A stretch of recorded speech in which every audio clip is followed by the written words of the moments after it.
briefly about Lars. Lars is a multidisciplinary artist, dancer, and natural thinker.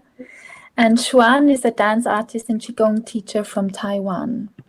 So I would like to hand it over to you two and to the Sonomama session. Thank you. Thanks a lot, Minu. Thank you, Minu. Good. Well, hello, everyone. For now, I can only see Smbat. But I guess, can you see more people, Swan? No. Well, then we go as we go, won't we? I can see everyone, actually. Well, that's good. Yeah, no. Yeah, no, I just have a five windows open here. That's what I'm seeing as well, yeah. Okay, so it's 5 people, and up there it says 5 from 20. So the 20 are... So 15 are in the room with us, but we cannot see them. Okay. So again, whoever would like to join the session with their video and audio is very welcome. Oh, I see. Do that now. I see. And if you have troubles doing that, Tony, who is our administrator, will help you out. So just put your question in the chat. Yes. And my apologies from my side if you wanted to stay private and not participate, then that's completely fine. Good. Well, yes, maybe I just should start, give a little just context about the Sonomama sessions. The name for me came from Sonomama, comes from the Japanese. It means as it is, or just like that. And I had kind of organized the sessions in different places. The last place was Glasgow for a while. And it basically, the intention was to kind of create a space to bring people and communities together from the artistic, ecological, and also spiritual or contemplative background. And so in the artistic side, it was a lot about improvisation, experimental endeavors. And basically, to me, it was a lot. So links can be made, connections can be made between this kind of emergent things that happen in the improvisational realm or approach, and also between how ecosystems work, interact, to understand interdependence, to understand interconnectivity throughout these sessions, and then also kind of apply it in the ecosystem's context. And the spiritual context, in that sense, to me, is kind of the ground of it all, or provides you with or might provide you with a philosophy that is integrated and also in the practices and spiritual understanding, it might provide you with a certain tools to get a foundation from whereof you can improvise or interact with the garden around you. And so I always invited some people from different backgrounds. In this case, I invited Hsuan. And so I will also kind of would think that, she would pop in whenever she feels to. And also I would like to kind of have sort of a Q&A or, communication with her about these themes. Originally, I thought for all you guys, just if you have a question or if some impulse comes in, or ideally with on the screen, if there's some interaction going, just feel free. So it's not your, presentation. It's not with the slides. It's not, you're not supposed to be the passive, consumer or participant. So if you feel, engaged to, then just feel free to pop in anything. Also, we were thinking to go into some sort of actual exchange to kind of zoom in on things, so it can become sort of an experience rather a conceptual understanding. But let's see how we go. The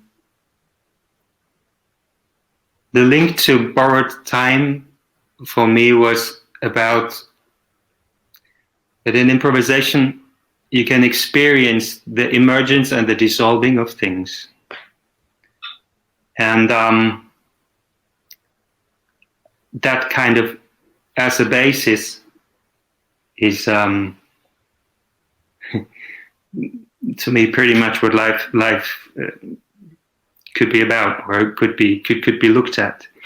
And I think there I'd like to kind of introduce Hsuan also, because we have been talking a little bit about also your Qigong practice. So I would be interested to hear what was your way to the Qigong practice, and how did the Qigong practice inform your life as a mover and dancer? Thank you, Lars. So, it's a very interesting, it's a very large, and I think for me quite philosophical question. And this idea of emerging and dissolving, how it relates to Qigong practice. I don't know if everyone here, if you're familiar with Qigong, or yes, yes, wonderful, some thumbs up. But it's basically, if I translate the name, it's the cultivation of energy, and this energy means life force. And it's something that we are always with, but the practice helps us to, or we cultivate through the practice to understand how we live with this. And traditionally, there are many movements of Qigong, and you learn through moving within these movements, and to feel the subtleties of change that happens all the time in our experience. And when our mind changes, when our mood changes, then also energetically, physically, we change as well. So I've had more than a decade of practice of Qigong studying, and I feel what really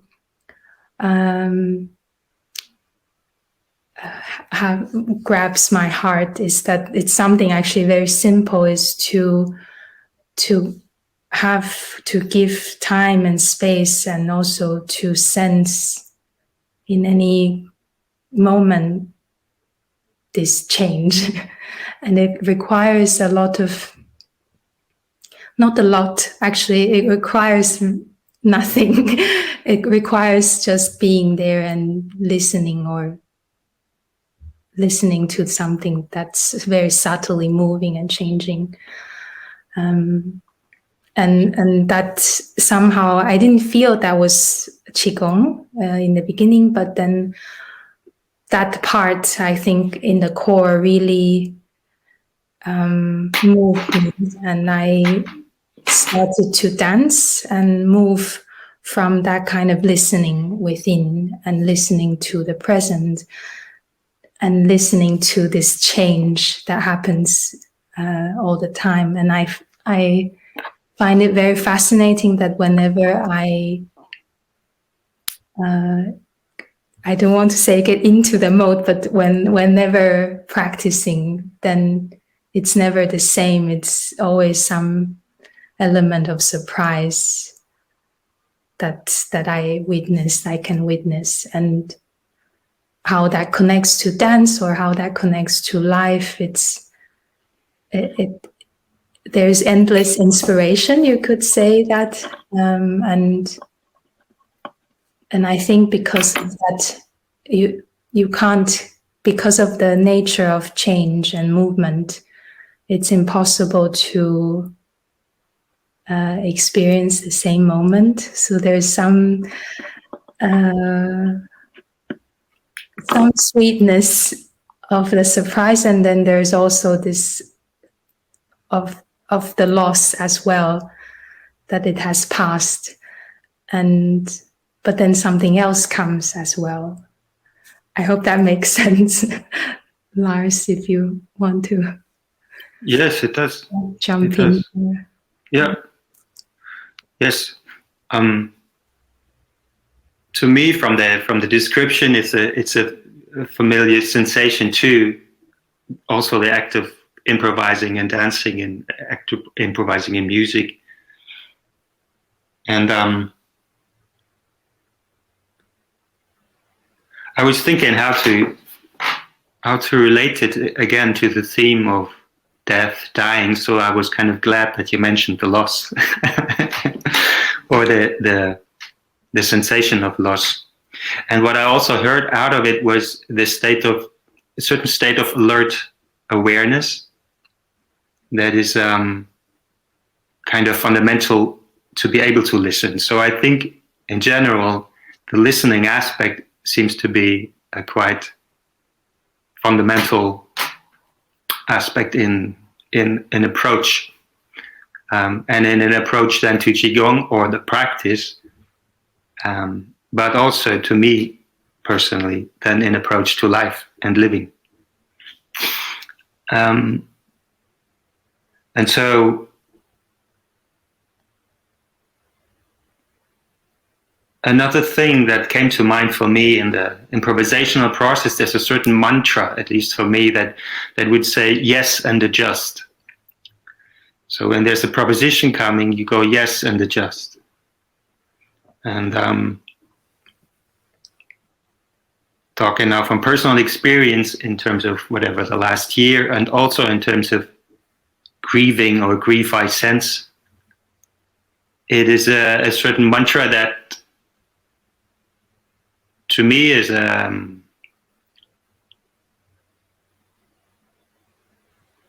pointer towards always a pointer to a deeper understanding in a certain way.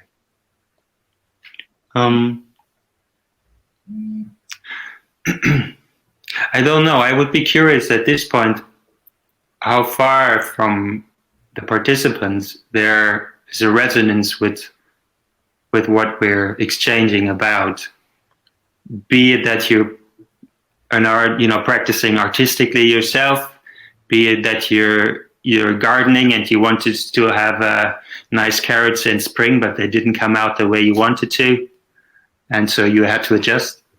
And or whatever, if you have any kind of feedback concerning the beauty of surprise and the sense of loss of what has passed or what didn't work out the way you wanted it to. I think from listening to you, I'm also curious to know how different people listen. Yeah. What that means, because it's not listening, but it's a tuning in, or in quite different ways possibly. Yeah.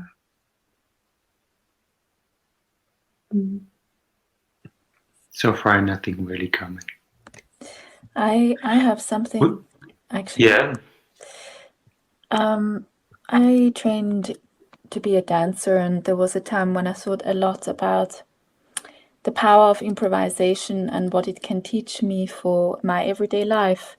And something I found was letting things emerge and pass, not holding on to form or to expectation or to intention.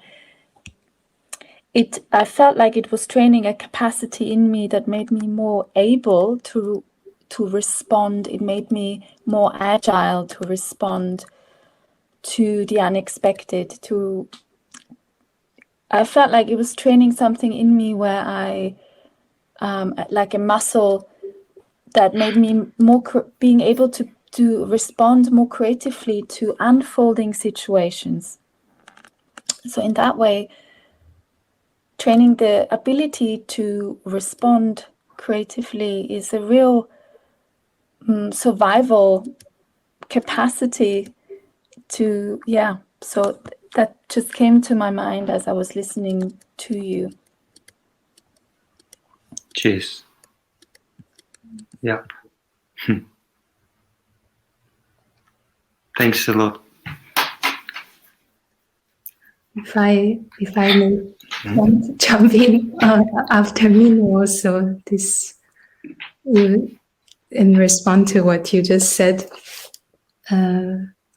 I also feel that way, that it maybe started as a dance training for me, or a Qigong training, but there are moments of my life where I feel that I, for example, traumatic experience as well, where something is quite huge and I can't handle it. But somehow this practice of witnessing or seeing or being open and allow things to move through or move with this somehow really at some point really supported me, and this is really from the perspective of life, not in terms of performing for anyone, but even just being alone, but seeing myself in this process. Yeah. There's Emma. She has a point in the chat. She says there's something about the space between the known and the unknown. This uncertain space seems fertile. Does that ring a bell?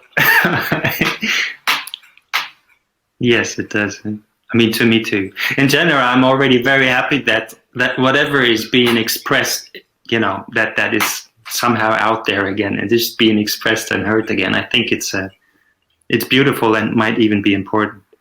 Concerning this space between known and unknown, to me there was the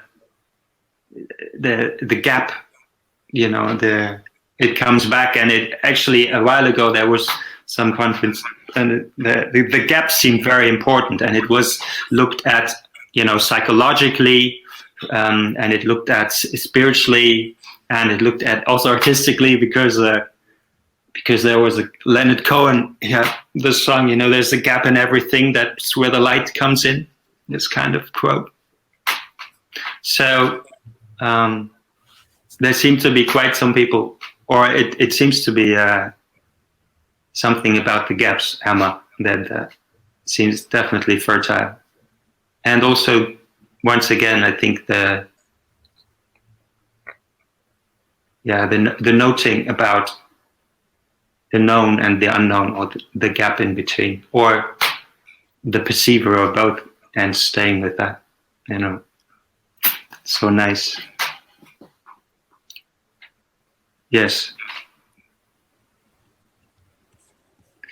I was thinking, Hsuan, you want to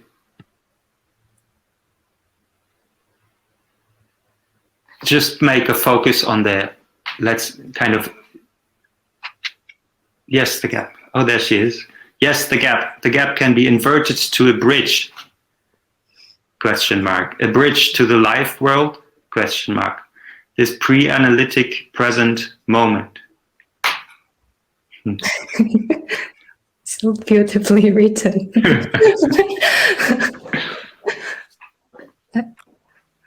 Lars, you were proposing something to me.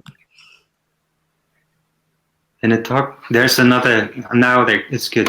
In a talk this morning, Sophie Krumholz used the phrase congealed trauma. Congealed. And I think there's something in dissolving that which enables us to most effectively emerge constructively. Congealed. What's congealed? I'm a foreigner. I don't know.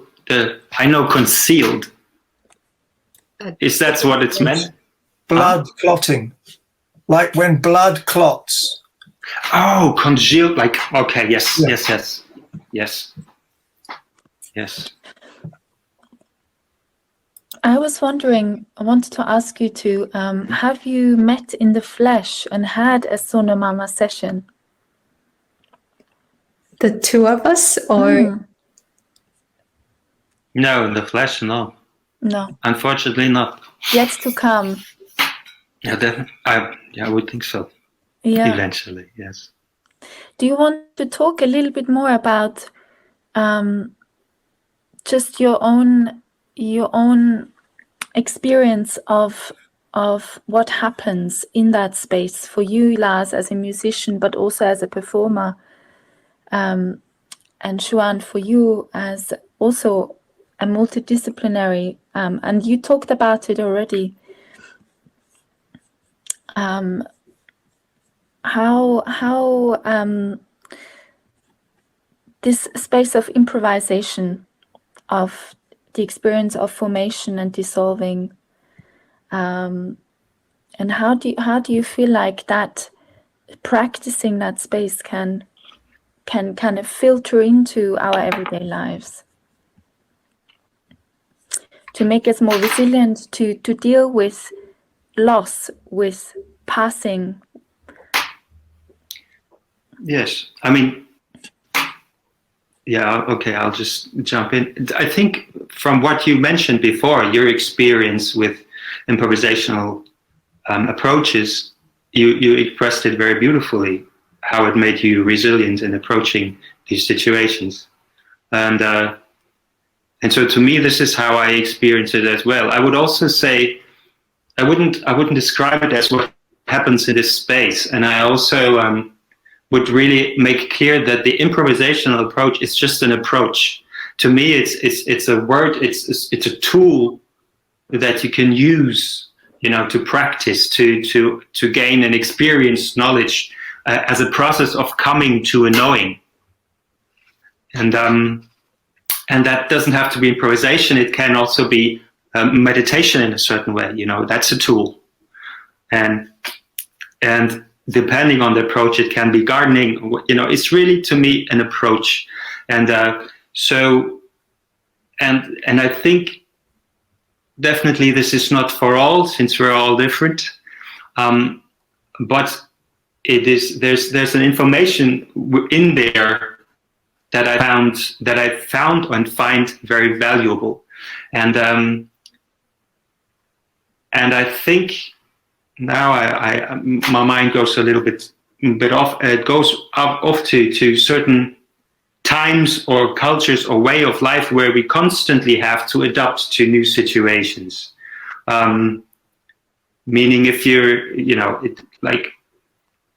basically we always have to do this in a certain way, at every given time. So once we become conscious of it, then we see that this is kind of constantly happening.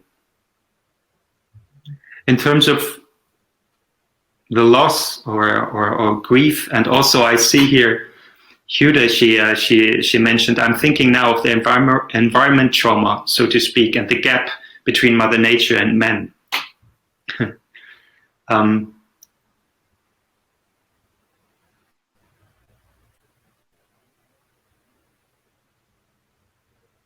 I think, to me, the basis of the thing is that within that process, you realize that there's a source from where the next movement comes, a source that responds. So there's this kind of constant dance happening in whatever call it, my experience. And then there's sort of a witnessing of it. And I think this kind of silent witnessing of it already can be, if you want so, it will, with the time, allow the grief to be there and allow the joy to be there. And the grief will feel fucked up as it will feel, or destructive as it will feel. Probably just that, in a certain way, to my understanding. I don't know. So to me, it's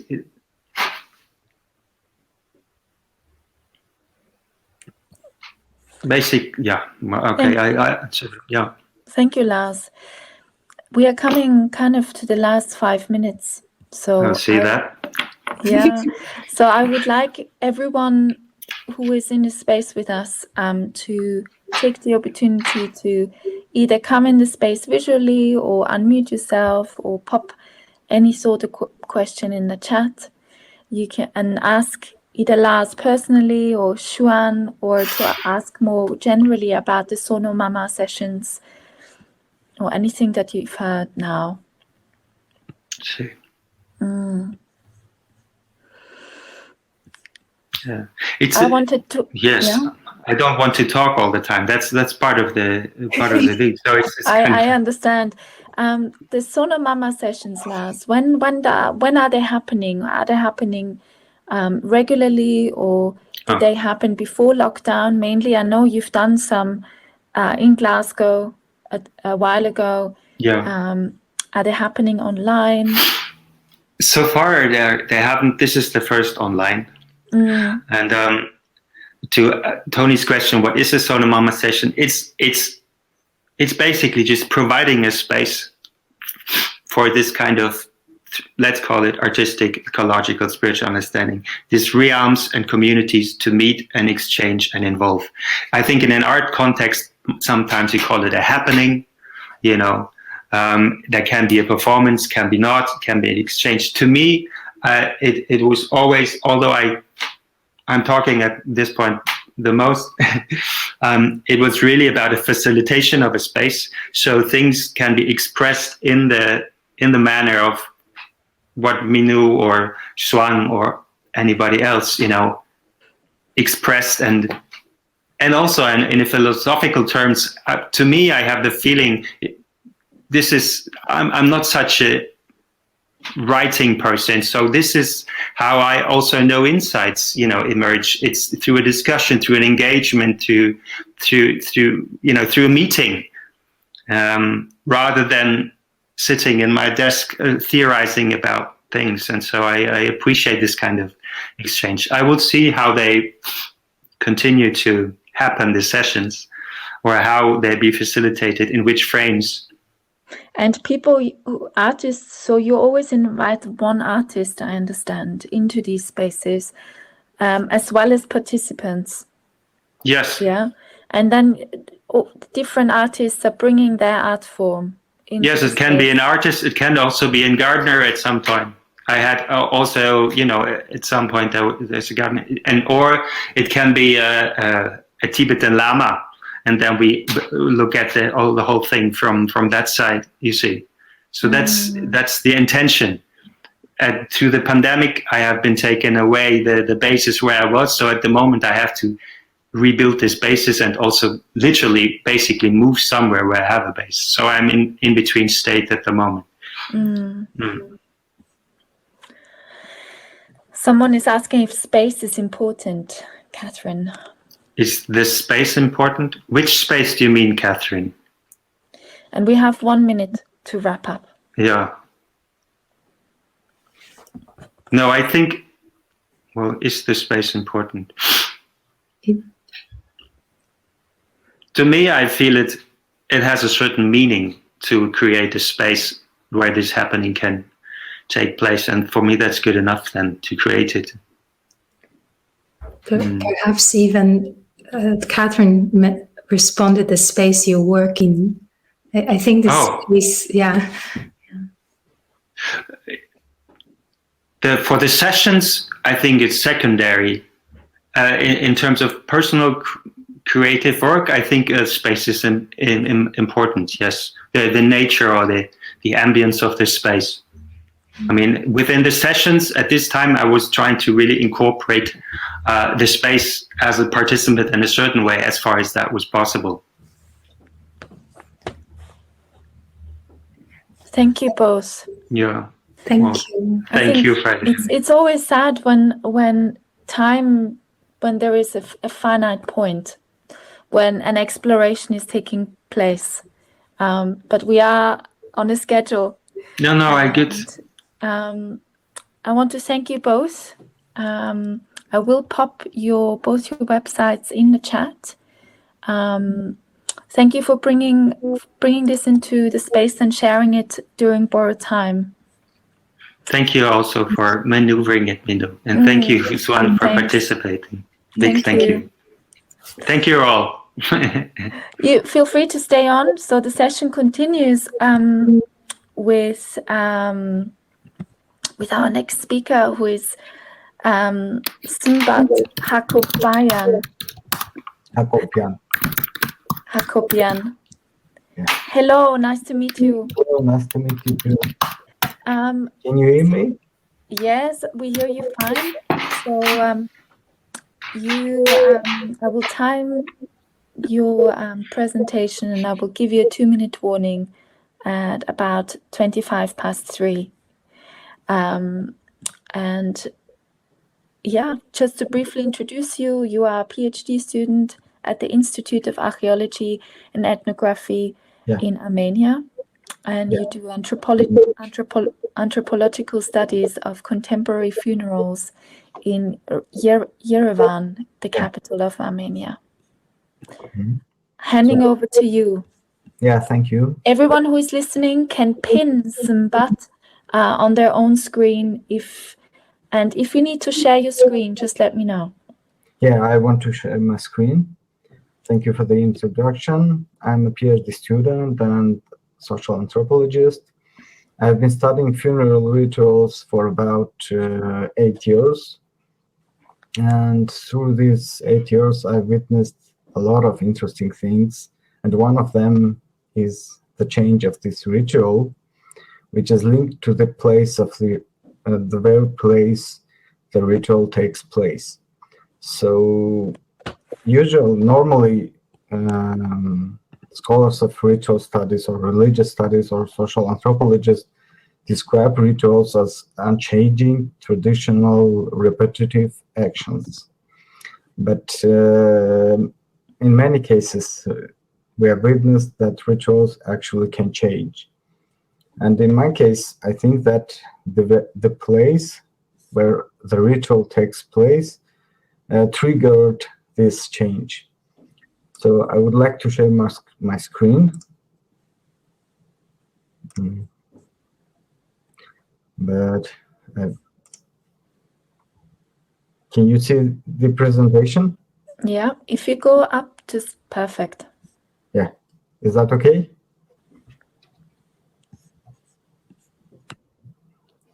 Can you see it? Yes, we can. Yeah, okay. So traditionally in Armenia, funerals take place at homes, be that apartments or private houses. So in the day when a person dies, people prepare the house for the funeral. Usually, you will see a scene like this. They will take out tables from the living room and put a special table for the coffin at the middle of this room. They will cover the mirrors and reflecting objects. They will put enlarged photograph of the deceased near to the coffin and couple of candles, big candles, white. And they also will place a lot of chairs so people can sit there. So this is preparation which takes place at the very day of the death. At the next day, in the evening, after 6 o'clock, people start to gather and visit this house. They express their condolences. They talk to each other. They bring some flowers, and usually women sit next to the coffin, and men tend to stand outside of the house. So on the third day, the burial takes place at 12 or 1 o'clock, 1 p.m. They take the coffin. Before that, all women leave the house. So they wait in front of the house, outside of it, in the yard. And when the coffin is brought, they place it in the middle of the yard on another table. And they start to mourn. So it is quite a public event. A lot of neighbors can witness it. And even non-close relatives or people can see burials. And many people now younger generation wouldn't see that much funerals because now they occur in funeral houses. So yeah, I would describe these funerals, which take place at houses, as very communal and public event with a lot of grief and symbolic ceremonies. And the change of the funeral happens when, started from 2015, they tend to take place at funeral houses. A lot of funeral houses were built at the beginning in the middle of in the middle of the city as well, in the center of the city. But afterward, a lot of people complained about that, and people start to move that to suburban areas, so in the periphery of the city. So my research question was how this change affected the ritual, the change of this place. And I have done a lot of ethnographic research, a lot of observations, also a lot of interviews, but I would like to focus mainly on the performative aspect of the ritual, not what people discuss. I will take as a theory for my study an approach developed by famous religious scholar Jonathan Smith. So he believes that ritual is a place is a very important thing in the ritual, and it triggers actions. It is not just a passive thing. It forces people to act in a certain way. So it determines many things. Though Smith goes to the religious discussion of sacred place and a lot of religious things, but I will take one part of his theory that place is a trigger in the ritual. Yeah, it determines many things, and it is not just a geographical, physical location. It is also conceptual, cultural, and social thing. So first change, which I will describe, is the following. People in the houses, people tend to organize funerals in the place where they live and their everyday actions takes place. So there is no separation between dimensions of death and life.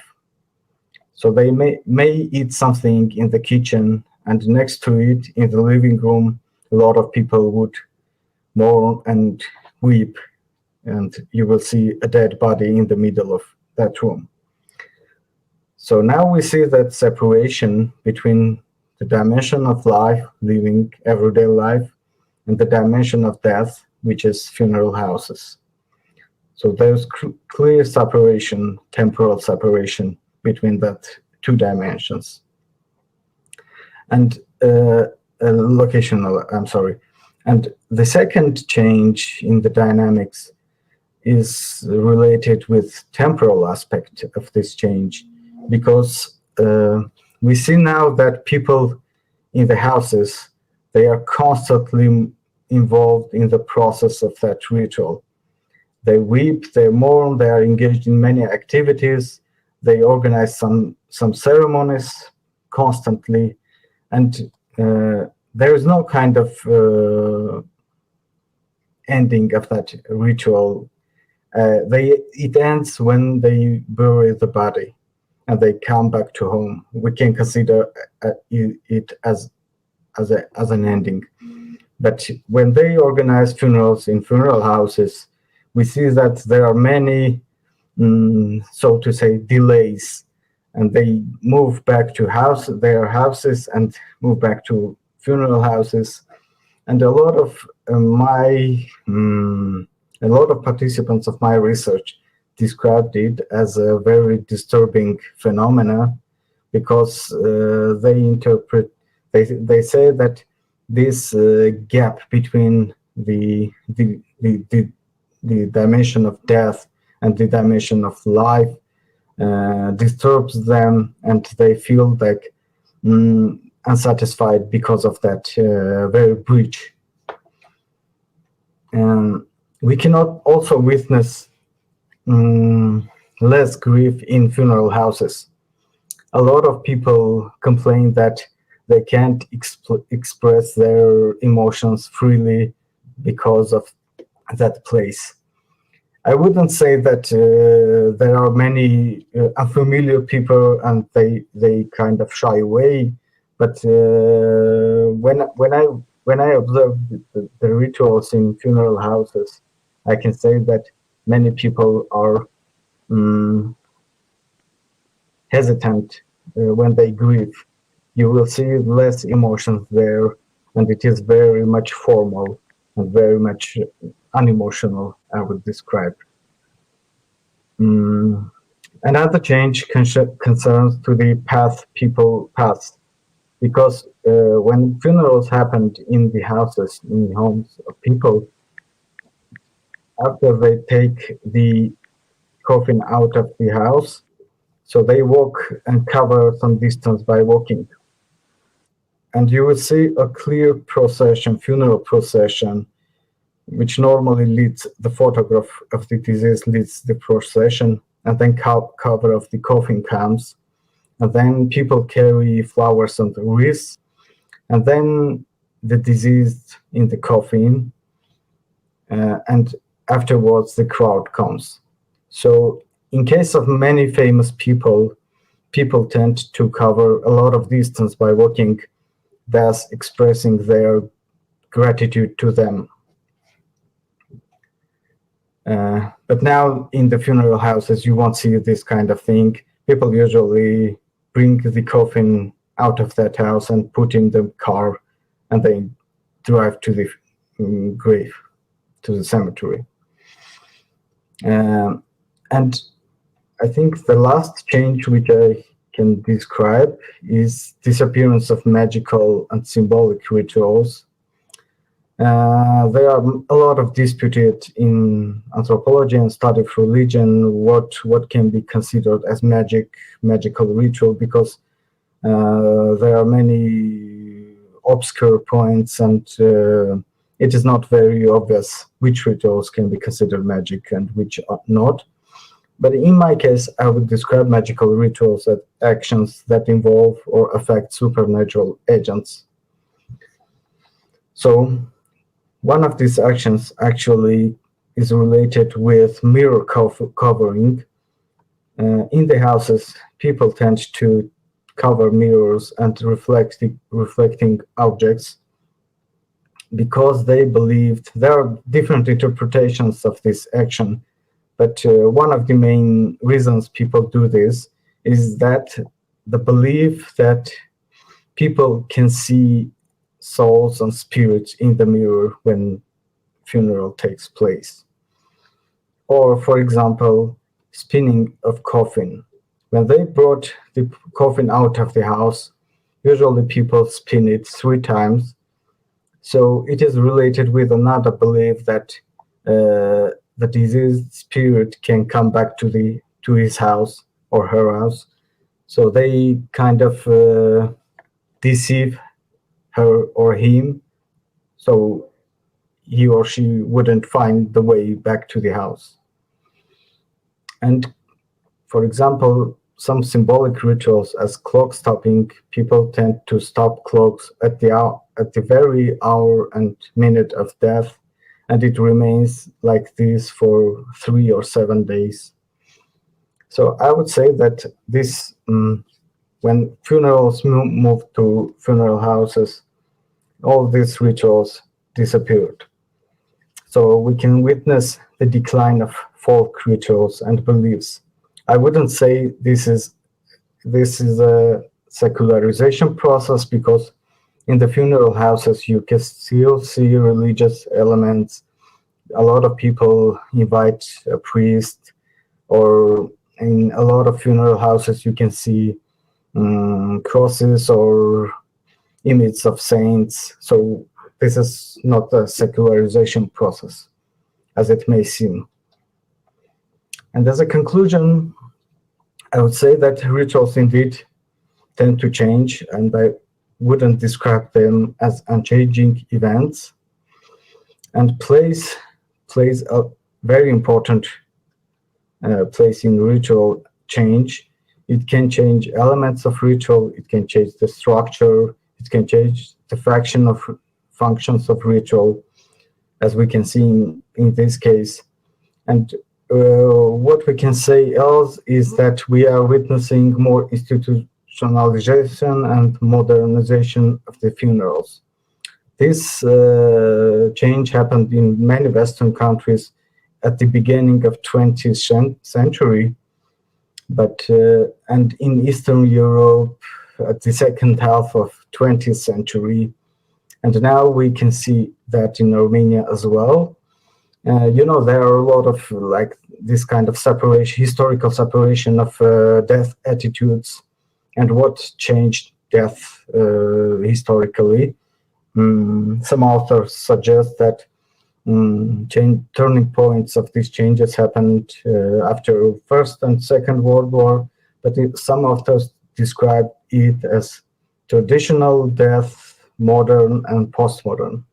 So we can see that in this postmodern era, the modern changes are happening in the funerals, which were more traditional in the past. So that's all, I think. If you have any questions, please welcome.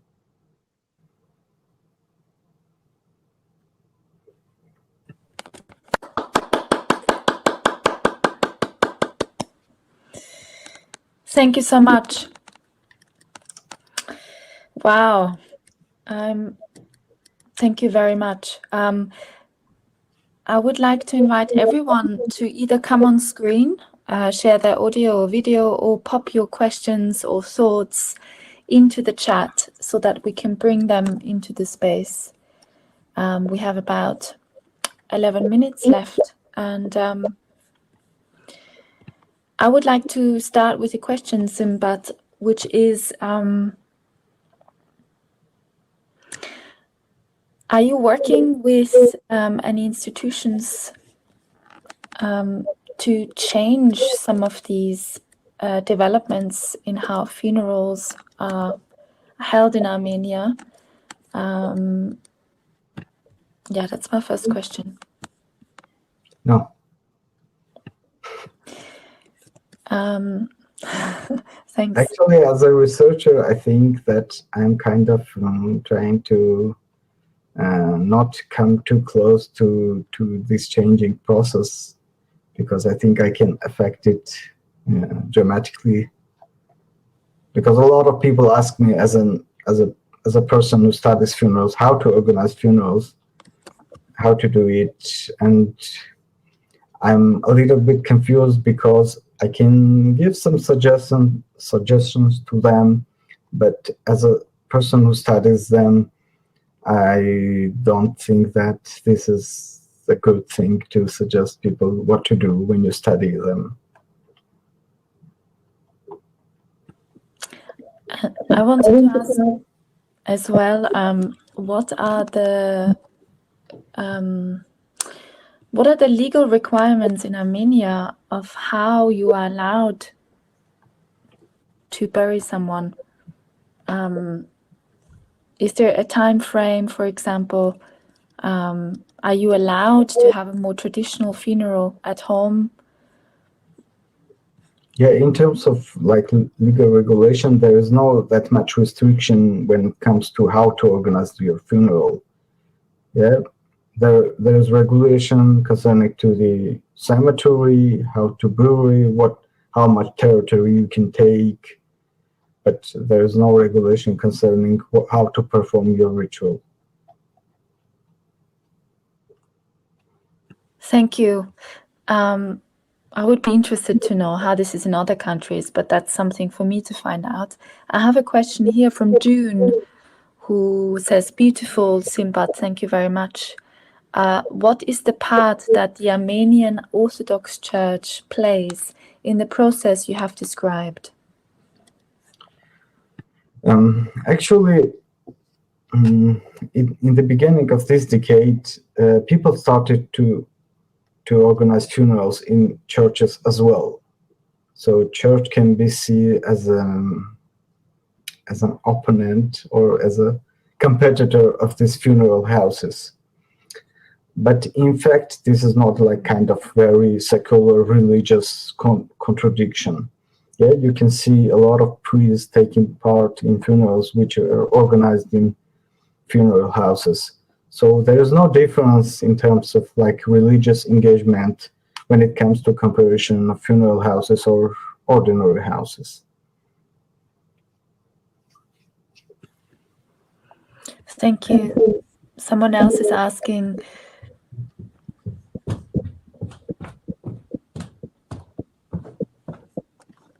Tony is asking, is the funeral house a business?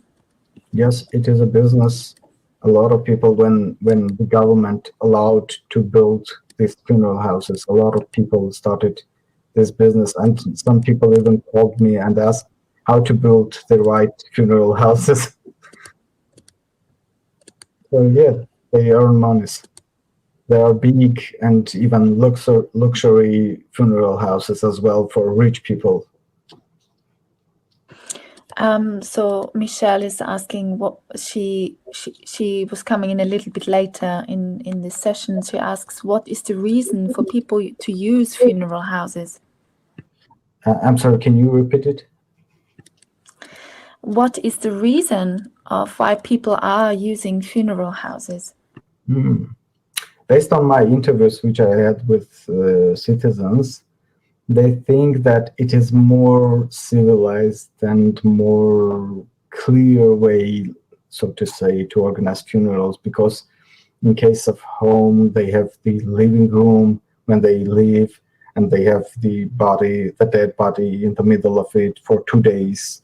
So they think of funeral houses as more clear way to organize funerals.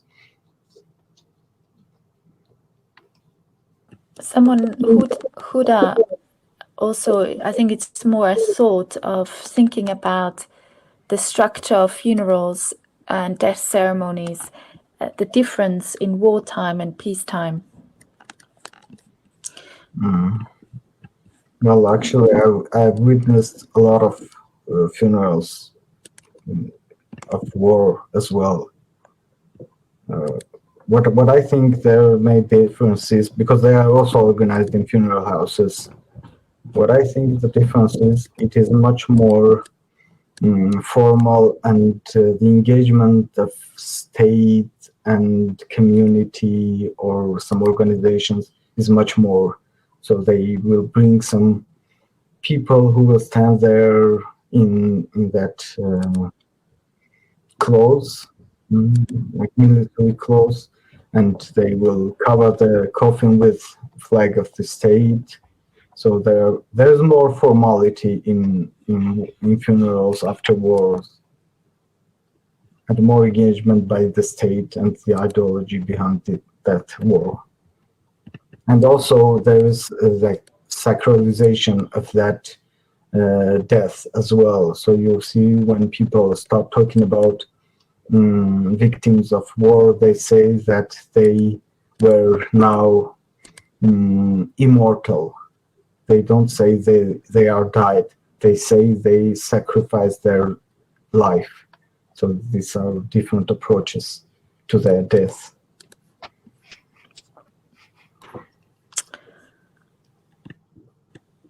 I have one more question, and I will keep reading the chat we have, which is, as a PhD student doing this research, I mean, it's extremely potent research.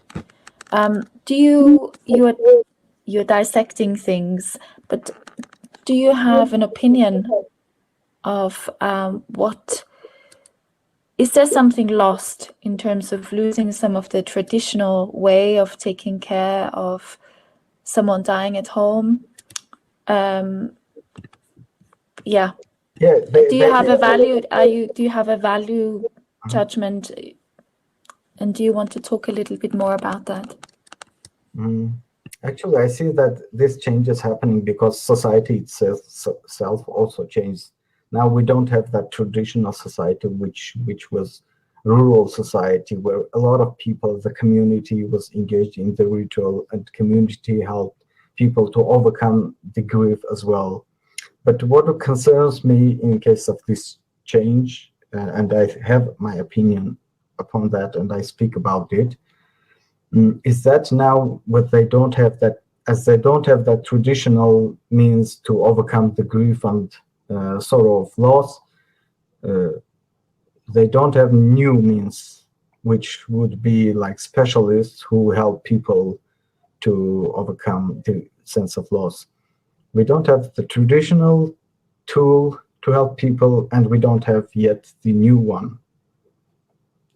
And a lot of people concerned about that funeral houses because they don't have that sense of satisfying, of they're crying, they are mourning, which can help at some point to free of, to have the relief.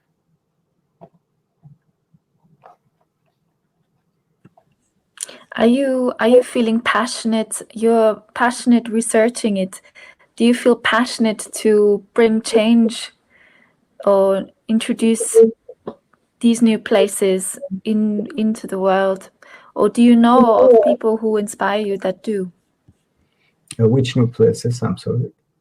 What I mean is to fill that gap that you were just talking about. Yeah, I'm interested. I'm trying to do it, and I'm constantly reading books. Unfortunately, I can't afford to gain education in their studies or thanatology, and there are not many good specialists in psychology as well who can help people when they lost someone. So I'm working in that direction. Amazing. Thank you so much, Smbat. Thank you. Does anyone else have another question? Otherwise, I would like to come to a close and really thank you very much for bringing us your research and your work. Yeah, thank you very much. Thank you. I want to also remind everyone that whenever there is a break in between sessions, there is the possibility to create small personal meeting rooms with, for example, presenters or others that share sessions with you to further talk or discuss in smaller groups.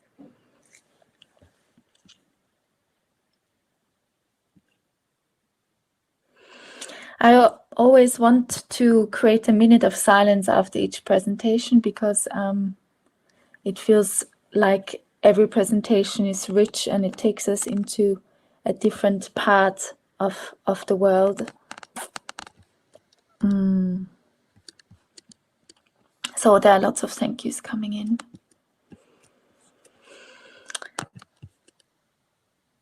Right. I would like to move on to our final presenter of our session 3 on Rite and Ritual. And our third presenter is Michelle Atherton. She's going to talk about, the title of her session is A Celebratory Gathering, Life from the Rowan Tree and the International Space Station. So, Michelle, I would also like to tell you that I will time your talk. You have until 3:55, and then we have 5 minutes of questions. Is that Lovely. format okay for you? Yeah, that's great. I've also, I'm going to try and not make my talk too long, as I know I invited the people who participated in the event to come, and I'm hoping to leave a bit of time for their responses, because part of talking about the event, it's really important to get their, their experiences from their point of view. So I can see Catherine. Hi, and I know a couple of other people are here, so that's lovely. Thank you. I don't have a PowerPoint presentation. I'm sorry to be late. I had a bit of our internet went down, of course. So I'm just going to read you this by way of introduction, my beginning. Indeed. Everyone briefly can pin Michelle. Everyone needs to do that by themselves. So everyone can pin her when you move your mouse over the 3 dots on the right-hand side. So if you want to have her in the center of your screen. You don't have to. That's great. It's nice seeing people. That's lovely. Thank you. And hi, June. It's lovely to see you too.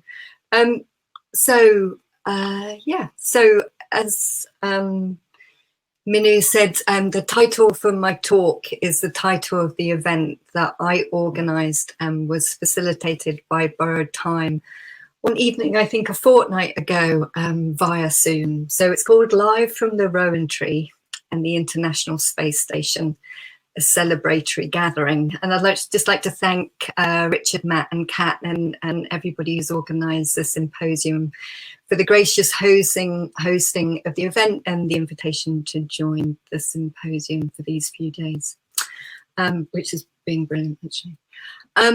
I'd like to begin the talk by talking a little bit about the impetus and ideas for the gathering, and then move, as I say, into this open conversation with some of the people that I'm delighted that could join, who participated in the event. Because the emphasis for the event was really on a communal sharing, and it seems only correct to discuss it through the involvement of those in attendance. So thank you for coming. And it also feels like it represents some completion of a cycle in some way. So Live from the Rowan Tree in the International Space Station was an open call sent out via art.earth's email list. And it was an invitation for people to come together and celebrate in their own way, friends, loved ones, or anyone, any organism or anything no longer in existence, and in doing so, pay tribute to the full spectrum of life and matter. And in contributing to the event, participants were asked to share their celebratory tributes to the dead through whatever form they wished, whether that be testimony or stories, songs, tears, toasts, chanting, poetry, silence.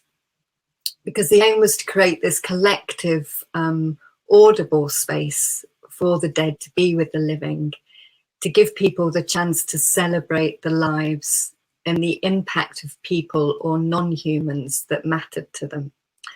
So initially, of course, I intended for the gathering to be a physical coming together of bodies in the grounds of Dartington, but in its move onto Zoom, actually the digital format gave it a particular set of characteristics were interesting in and of themselves, and maybe we'll come back to talk a bit about that when we open up the discussion.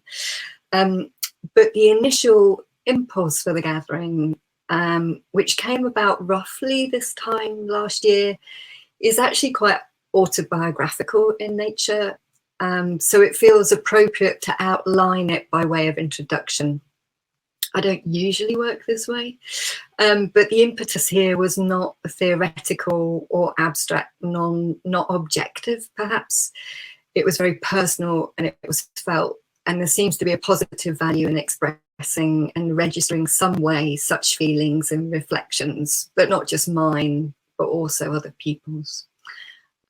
So to begin where this started, last autumn, during one of those conversations that I think we all have, a sort of meandering telephone exchange with a friend, of course, the content of which I've long since forgotten, except for one comment, where they said to me almost as an aside, and it was meant as a simple observation, and there was no callousness in this comment.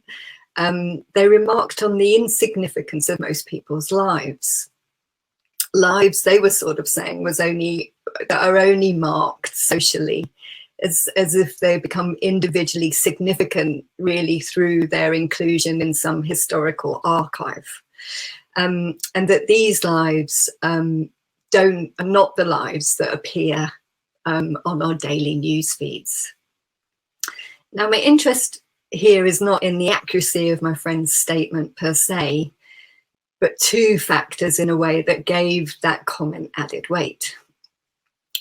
So it was the first time that I was actually living with my mother again since I'd been very young, like 13, because she'd come and visited us, like so many other people, just before the announcement of the first COVID-19 lockdown. And so in response to that, me and my partner and her, we decided that we would stay living together in our flat in London for as long as we thought necessary. So this was my first experience, and lots of people have this experience, but my first experience of close quarters intergenerational living from an adult perspective. And the second thing that was important, that that gave my friends' comments weight, was of course the ongoing and still ongoing daily felt but abstracted statistics of those dying due to the pandemic. The increased presence of death has intensified some people's relationships and social sensitivity to death, conjoined, of course, by last summer's horrific murder of George Floyd, connecting again us to all the historical and contemporary state-sanctioned killings of Black people, people of colour, and Indigenous peoples. And then, of course, caught and connected to this current of behaviour is now the global North's ecological awareness of mass species extinctions. And I don't bring all this lightly. I hope it doesn't sound like that, or glibly, but these set of things were a fulcrum or a nexus, in a way constituting the context in which my friends' comments kept resonating to me. And then whilst I was conceiving of the event live from the Rowan tree, my mother unexpectedly and sadly died, although it wasn't related to COVID. And we were fortunate in that she fulfilled her wishes of dying at home with us, and we were able to physically be present at her natural burial. So in those respects, I feel we were extremely lucky. But her death at that specific point, historical point, has placed her death in relation to a heightened consciousness for me of the millions of deaths that surround hers, of course. And these sets of relations have made me acutely feel how each death is different and individual. Of course, we know this, but there's something different when you start to feel it. And importantly, they need to be recognized as such. And as Bayo Amo Kalafi said in his keynote, I think, there's no such thing as a monoculture of death. It's not one thing. And we also know that lives and deaths are not neat, often full of contradictions, and they do not have the same effects and affects for those they touch. Each life and hence each death is a valuable thing. And in the difficulties, I think, of experiencing a death, I guess I now feel there's also an invitation to think and act differently. And these have been scenes, I think, running through the symposium already, to reimagine possibilities for now, and possibilities that are possibly unsought, but are, I think, beginning to gain momentum. And I guess that's the momentum that's pushed me towards organising the first celebratory gathering. And as a secular woman from the UK, and originally from a northern working class background, I was brought up rejecting what for my mother, who was a twice married and divorced and at times single mother, who was completely fascinated by history, but also jettisoned the many traditions that, as a woman born in 1939, for her she interpreted as only serving to restrict and confine her. So as part of her refusal, she rarely attended funerals, and she had no religious beliefs, rather preferring time spent in her garden, half of which she left to go wild. And she sort of repeated what for her, I think, was a modern mantra of when you're dead, you're dead. So for her, I think, in looking back on hearing her say that, I think for her, this was an articulation of a radical break for what death was, if you will, where death stops life, stops agency. So for her, death stopped, in a way, the modern subject's agency. Now, in turning over my friends' comments in my mind, their sentiment raised and formed a series of questions.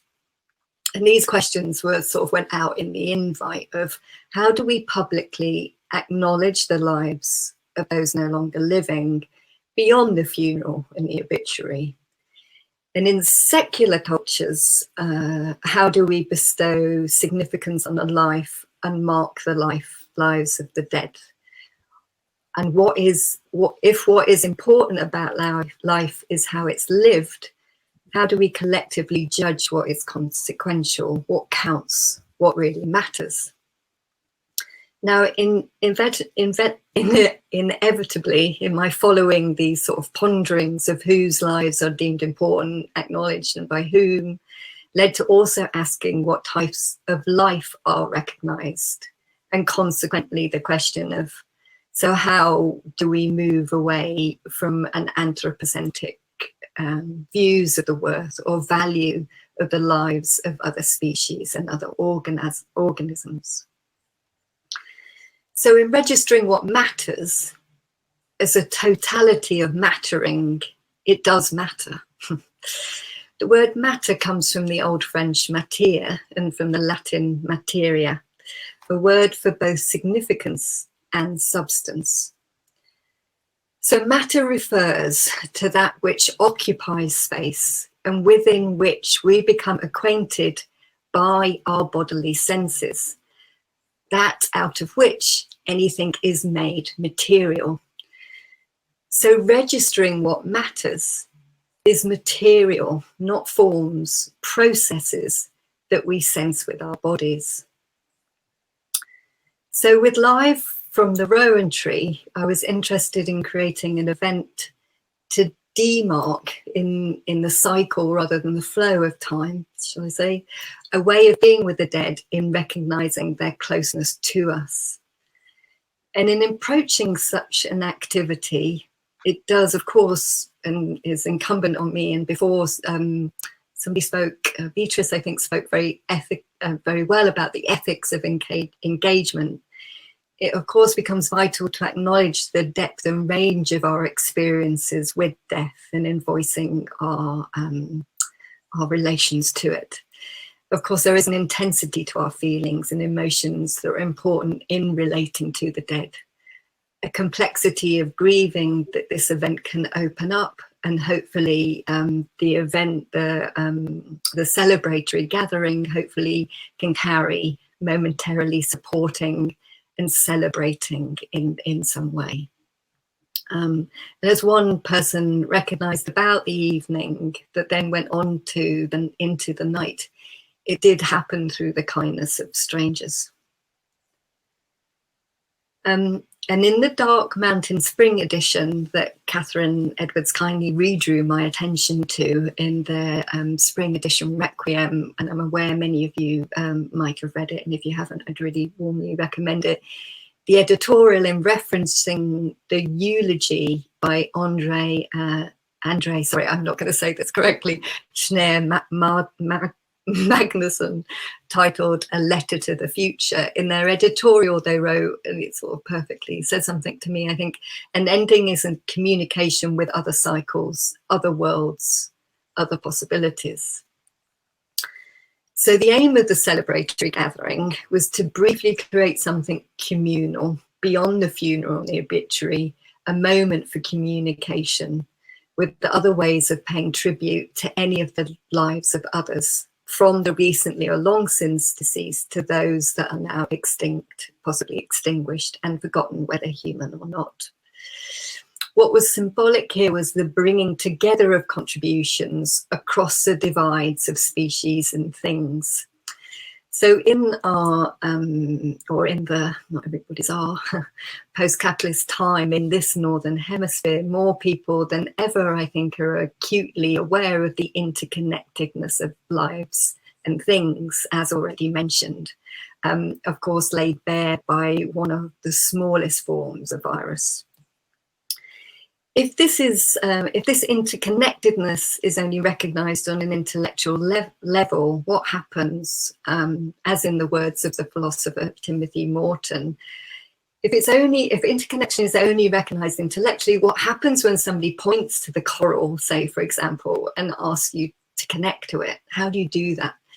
So in sort of trying to approach these things from where sort of I'm sat, I guess, I wanted to create a structure that would break down the emphasis that we have on separating everything out, to put connections into practice, if you like, to activate a non-hierarchical space where tributes for human loved ones, be there on the evening, brothers, a grandmother, fathers, and a composer, could be brought into momentary relations and proximity with other forms of life and processes, which on the night beautifully included elephants, a lament for agency in the face of hegemonic systems, and the loss of how one might count, not in weeks, but by counting to 5, and in doing so creating the traditional rhythms of the market's appearance for the Dagara people in Burkina Faso.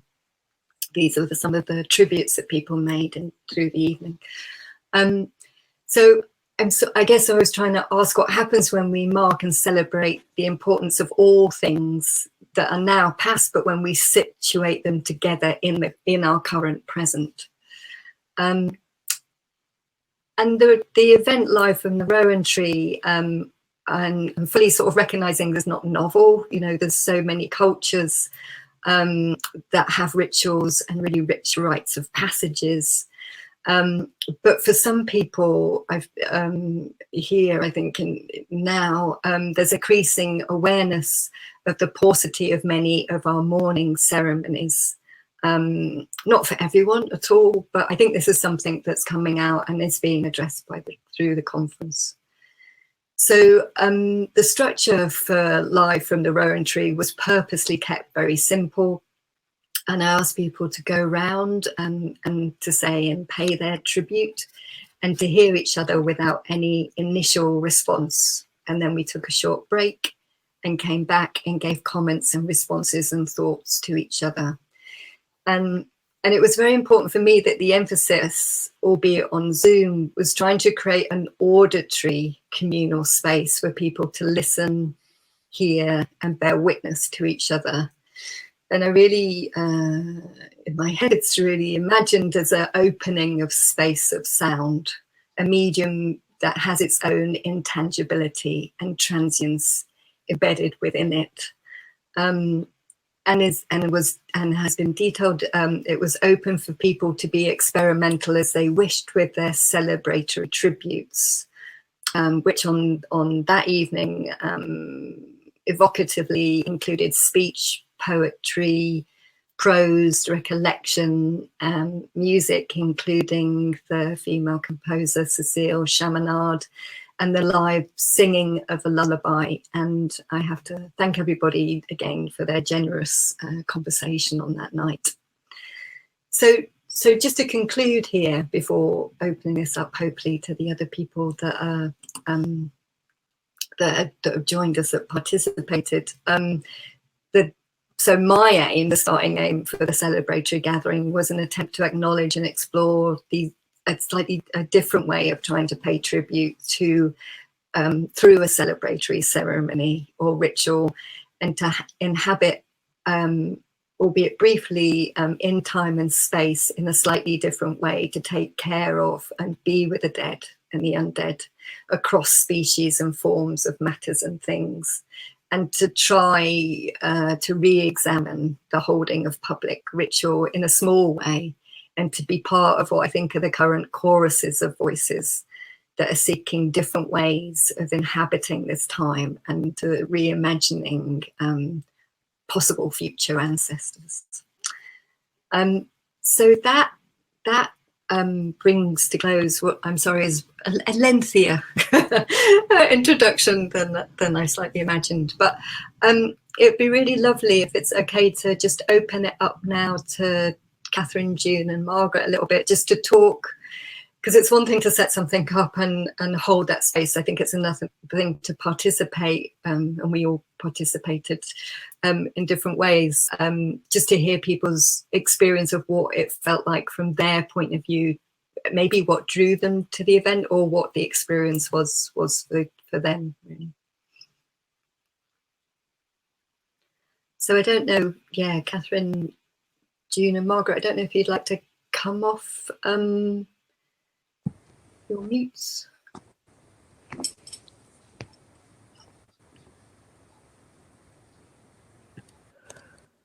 If anyone needs some help with coming on screen or unmuting, let me know.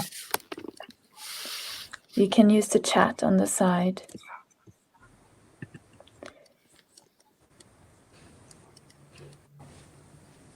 Hi, Michelle, this is Emma Hambley speaking. I'm afraid I've still got my camera off, so apologies, everybody.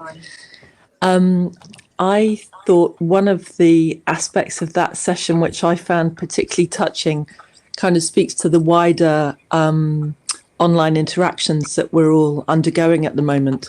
And it was the fact that, I'm afraid I can't remember her name, the poet who sang the lullaby as we left the space, and just what an incredibly touching bookend that was to the session, for us just to be sung away. So this lady, as we closed the session, this lady sang a lullaby and then we just left without any other speech. And it was so profound and beautiful. I mean, the whole session was lovely, but that ending somehow was so perfect. So thank you. Yeah, it was, because that was part of the conversation of Emma, thanks for bringing that up, because it was part of our conversation, wasn't it, about the interesting dynamics of Zoom that in a way takes away, because it takes away the physical body, making us all digital, in some ways perhaps opens up and in some ways an immediate ability to be intimate with each other, because you're not dealing in some ways with the barrier of the body. It's sort of, I think we sort of talked a bit about at the end. But then there was this conversation about Zoom protocols, and not, you know, the slight harshness of coming out, of just leaving, how people leave Zoom, then you might have brought these very honest and complex set of emotions, and then to just come out of Zoom and be left back into a spaces, it's a really difficult moving from that space of Zoom just back into the space that you're sat in. And I think it was Matt actually that asked Tanya to sing this lullaby that she'd used during her tribute, and there was something really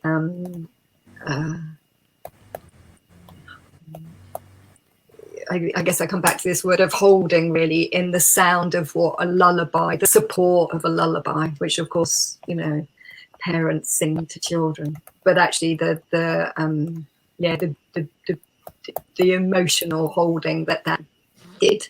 And of course we said that we'd come out as a lullaby was singing, but nobody did, because you just wanted to hear the full sound of it.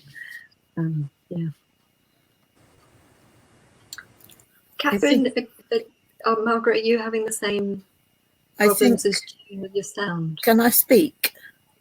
Can you hear me? Yes. Yes. Yeah. Okay.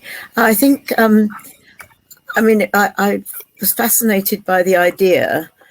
I didn't have the full explanation that you've just given us, Michelle. So I think I would have liked to have known more of the background of it. And I think one of the big problems of trying to create a sound space as a musician is how these platforms carry sound.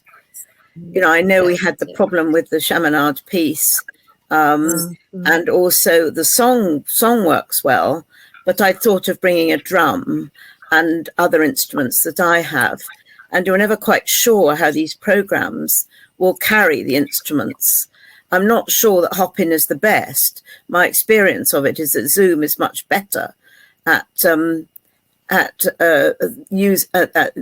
for these platforms, but still, a sound space and digital stuff is complex. I mean, I've been running an improvising choir across the world, and again, you're dependent on all sorts of the machines themselves are controlling what happens. It's not you. So there's a complexity there. And I thought the live sound, the lullaby, was very beautiful. And I wish I'd chosen to sing rather than to play music, because and again, it's where one needs to be able to manage the platform in some way and understand the platform much more. I think the other thing that I felt about it was that we had wonderful sharings of some of the deepest thoughts of humankind and the human world. I think I'm not quite sure how I would lament the natural world, and how that works. And I'd love to be able to explore that more with you. For example, one of the things that I'd fallen in love with was a spider in front of my window, who the window cleaner had cleared, and I was surprised at the loss of this spider. But I thought I would like to have brought it into the meeting, but somehow a lament for a spider seemed rather thin beside people lamenting their mothers and their fathers. And yet somehow or other, as a woman who lives alone, the spider had become a very important part of my life. And so I think there were all sorts of questions that I perhaps would like a longer discussion with you now, around how it was introduced, what we were bringing in. And I think there's still, how do we lament the other than human world? Not in general terms, like, there are bits of the world that are being flooded, but my garden and creatures that live in it that I've lost, and so on. And is that a valid form of lament? I suppose there are all sorts of questions around that.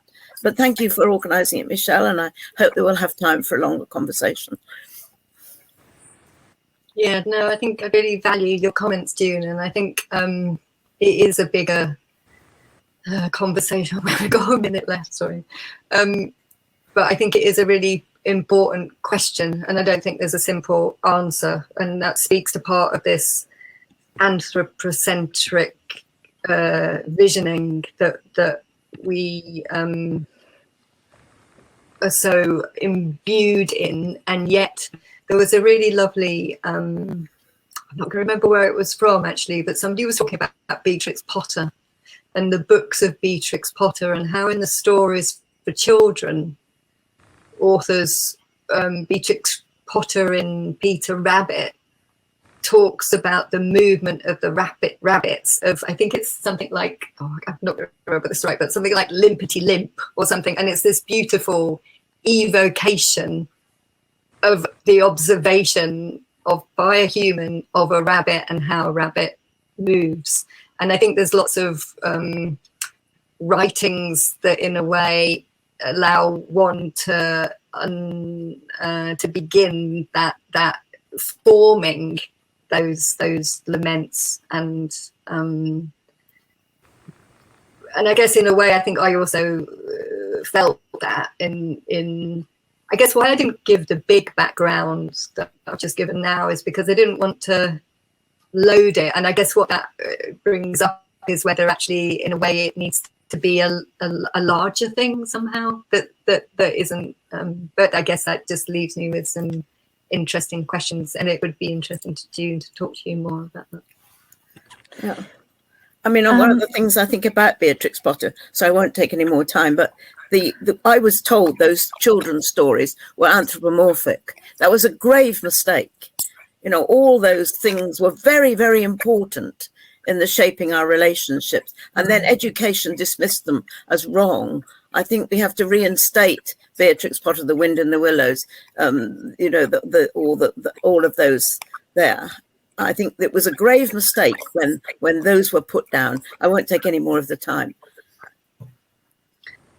Timothy Morton, I think, speaks also about this, the difficulty, but the usefulness also of but I guess and it was interesting because, you know, the whole, that's why animism also is really important of you know, trying to open up other perspectives and other ways of engagement. But yeah, sorry, I'm just aware of time. Again, time. This could go on for a long time, I feel like. When you open a space for exploring, it feels totally wrong to having to time keep. So apologies. Yeah, that's fine. I want to thank Michelle. Thank you, Michelle, for bringing your event into the space, into borrowed time, into the space of rites and ritual.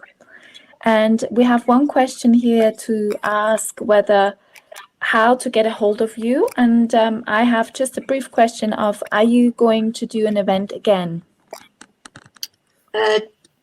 Yes, we did say about trying to do one physically, but equally that was interesting about access actually. But yes, no, I definitely said we would try and do one next year in Dartington, and maybe I don't know if I can open. I don't know how I open the chat space. I don't know if we can stay now, or we have to close this, or whether I. So this session will close.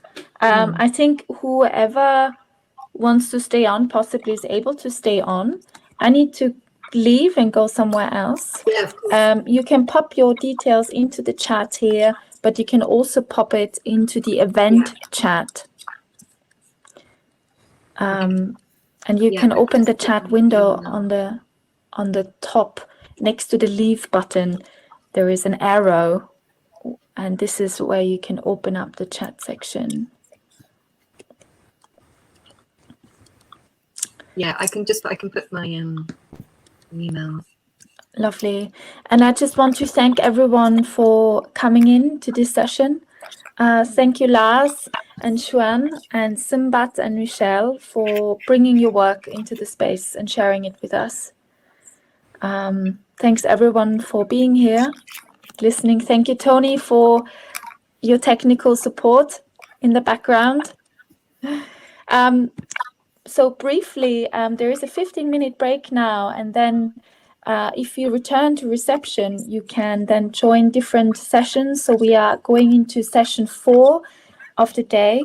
There is session 4A, which is about ecological grief, and session 4B, which is called In Other Tongues.